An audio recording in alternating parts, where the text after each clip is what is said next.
All right, thank you for staying with us. The National Development Plan was approved by President Muhammadu Buhari in 2021 to provide for the implementation of major infrastructure and other development projects while adopting measures to increase the country's economic potential.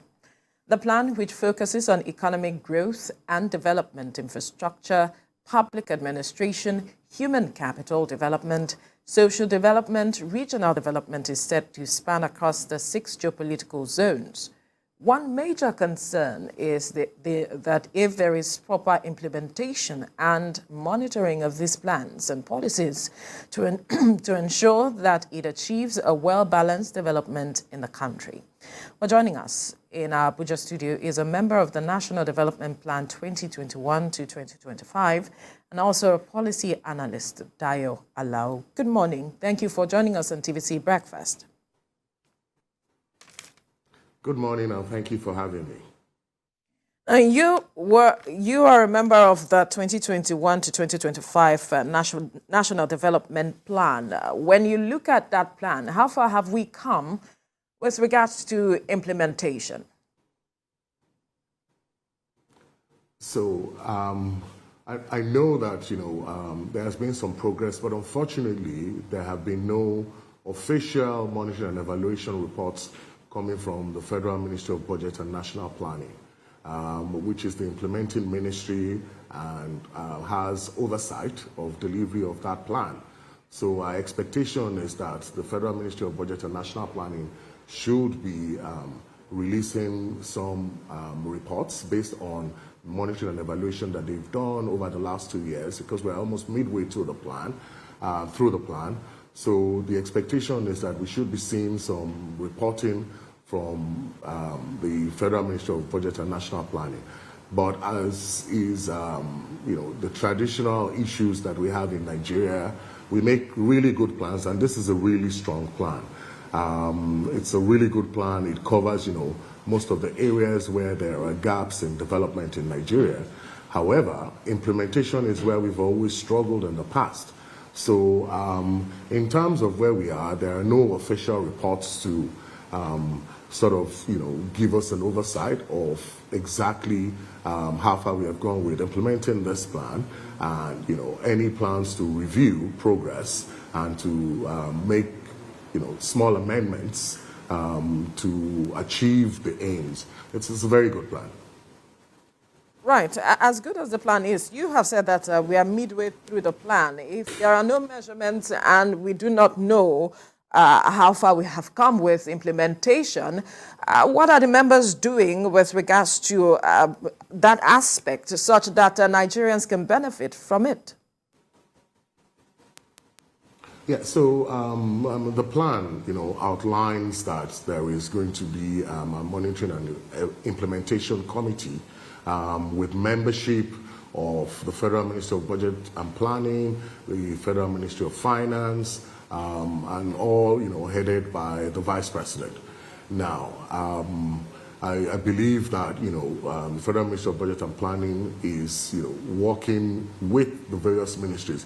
But as you said, it would be really good, if they started to release annual reports as the plan committed to give progress on this. Now, we were just, supporting the development of the plan. So I guess the responsibility still lies with the Federal Ministry of Budget and National Planning to provide these official reports and provide a forum where Nigerians can come and ask the questions in terms of progress against the plan. All right, Dayo, we have seen the first development plan in Nigeria. I think it was 1962, and then through the 70s and up until 1985, I think so, there were other national development plans. And the point there is, how different is this one from what we used to have several decades ago, where a lot of persons felt that the development plan is a beautiful blueprint on how the country should develop. But when it comes to implementation, it became a huge challenge to actualizing some of the beautiful issues on paper. Yeah, so, that's a good point. But the best thing about this particular plan is that the first thing that was done by the Federal Ministry of Budget and National Planning was to review previous plans. I remember even when we were working on the Kaduna Infrastructure Master Plan, the first thing we did was to review previous regional development plans from the 1960s to early 70s and see where there were gaps. Now, in terms of this National Development Plan, what it did was to review previous development plans and do a kind of gap analysis in terms of the plan and in terms of actual progress against the objectives of the previous plans. So, for example, we had Vision 2020 that was reviewed. Then we had the ERGP, which was, sort of impacted by two recessions of 2016 and 2020. And of course, the 2020 recession was due to the COVID-19, which impacted, the whole world, so not only Nigeria. Now, this plan looked at a gap in terms of implementation against those previous plans and identified, the various areas where those plans, were supposedly to have fallen short, and as, sort of compensated in terms of the various, objectives of this plan.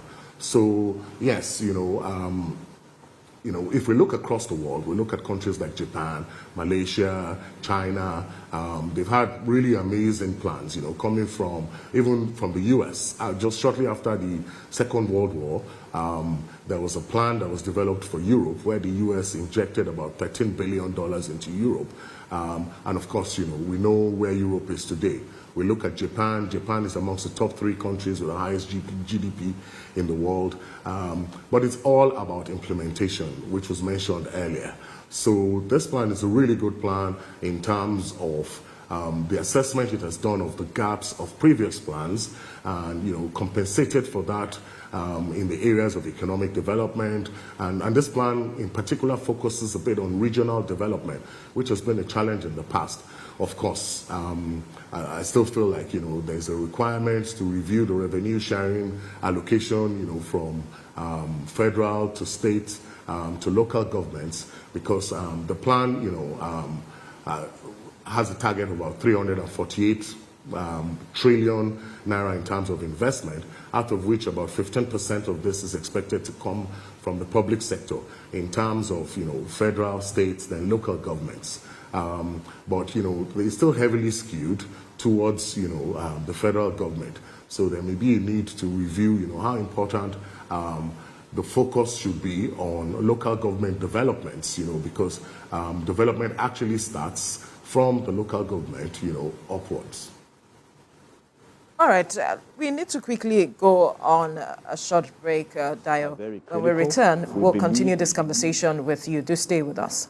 Dio, now for the new National Development Plan 2050, the government is saying that the plan is a long-term economic transformation blueprint. I wonder what you see, if implemented, as how this will transform our economy, so to speak, as the government is saying this is an economic transformation plan.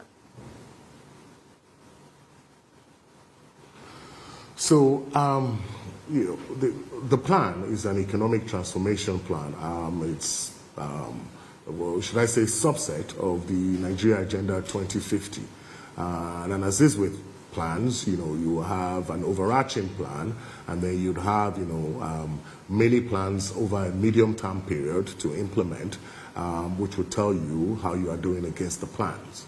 Now, it is, in terms of the Nigeria Agenda 2050, it's a really good agenda. But again, with experience, if we look back at, we had Vision 2020, which looked to place Nigeria in the top 20 countries in the world. And we kind of, looked at, where did we fall short, in terms of that. So when we looked at the gaps in that plan, we brought that into the National Development Plan, which is a medium-term plan. Again, My own core focus is about implementation, because this is where we've traditionally fallen down in Nigeria, and this has been based on no proper monitoring and evaluation, not having determined breaks where we do a rain check on progress against the plans, and then retweaking the plan in terms of achieving the objectives. So again, on paper it is a great plan, but it's going to be about implementation. And some of the top issues that have impacted plans in the past in Nigeria has been the lack of policy continuity when we have a change of administration. The new administration has their own ideas about transforming plans. So it will be really interesting under the incoming administration to see how they continue with this plan, because I think that a lot of effort has gone into this plan. It's a really good plan on paper. It's just about us getting serious about implementation, monitoring and evaluation, matching this plan to proper programs and projects within the various ministries, departments, and agencies who will be implementing aspects of this plan. Also, improving the enabling environment to attract foreign investment. If we're saying that 85% of 348 trillion is expected to come from the private sector, it means that we have to put in place the enabling environment and the appropriate structures to bring this investment into Nigeria. Then there's the issue of overlapping policies, which sometimes stalls project progress. Even recently, there have been a number of complaints from various ministries and departments and agencies that we engage with in some of our consultancy work about overlapping policies, and this creates an issue because it creates tough words and stalls progress in the area of various projects. So if we can resolve some of this high level issues under the coming administration, and there's that core focus to monitor progress against the plans, review where we are, and I think at this point, at 2023, there should be a full midterm review of the plan, and then we can re-strategize where we are falling short against the plan. Well, the current administration's time is almost elapsing. So it's obvious that you are concerned with the matter of implementation and to measure how far we have come with regards to the implementation of this plan. So what would then be your advice to the incoming administration with regards to all of these plans? Because the president had advised the incoming president-elect to look at implementing these plans. So, my own suggestion would be to sort of take a step back and look at progress against this plan. So I would recommend that the incoming administration pull together a team to review progress against the plan, because we're midway through the plan. We need to understand where we are, and then that would lead to a re-strategizing in the area of policies or plans where we have come short since 2021 to now 2023. The plan has a lot of really great elements that I believe that with a little bit of incremental push in terms of the area of governance, in terms of the area of regional development, in terms of the area of social inclusion.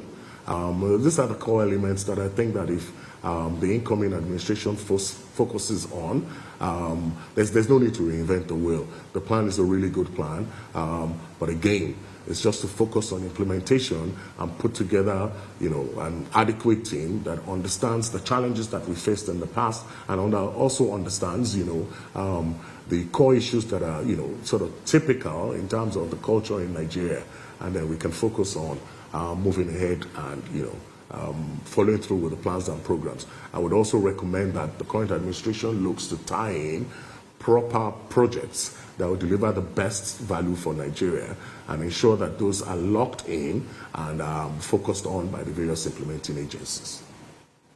All right, Dio, the 195-page document is well intelligently articulated. But let's talk about some of the items there. The agenda for poverty reduction, for instance, has a plan to take about 35 million people out of poverty by 2025 and also create about 21 million new jobs by 2025.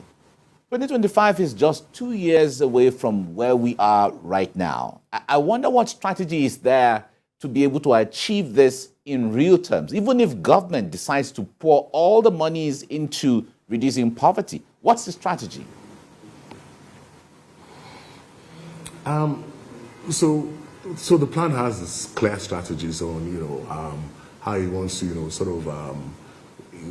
reduce poverty, and create jobs, which is by attracting, investment into certain sectors that have been identified as core or strategic sectors. But again, as I said, I will not speak officially on behalf of the Federal Ministry of Budget and National Planning because I'm not a staff of the Federal Ministry of Budget and National Planning. However, what will be important is to get, real progress from the Federal Ministry of Budget and National Planning, and then we'd be able to sit down and do an assessment in terms of progress. But in terms of, some of the objectives of the plan in terms of, creating jobs, there are clear defined strategies, which is, to increase, investment, from the private sector and from government. Those 6 areas that were mentioned at the start of the discussion will cover a lot of those, and on paper, it's a great plan. The analysis was done in terms of the number of people we want to raise. But again, one of my biggest concerns has been that, when we do plans in Nigeria, they're based on estimates of population. I know we were scheduled to do a census, in the last month. However, that has been postponed. But it's really important and it's critical that when the new administration comes in, we understand how many people are in this country. Who are we planning for? Currently, we base our planning on estimates from like the World Bank and some of these international agencies. Data, the dearth of data is a real big issue for us. So sometimes it feels like when we're making plans, we're making these plans up in the air without actual data that we have gathered, in terms of how many people are really planning for. Now, one of the challenges I have is we have various identification schemes that have been developed in the last couple of years by government. We have the BVN from CBN, which is purely financial. We have the recent NIN, and I think also with the recent elections and, the INEC BVAS, some of this can be leveraged in terms of,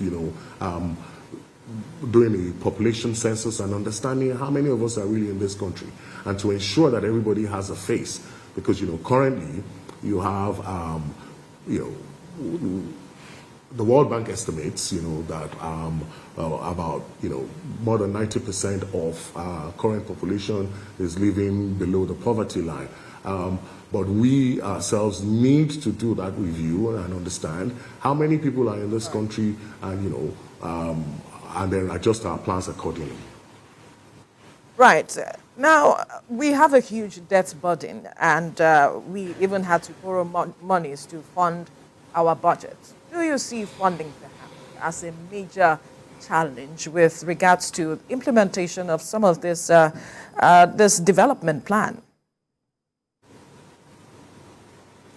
Again, the plan estimates that about 85% of the investment will come from the private sector.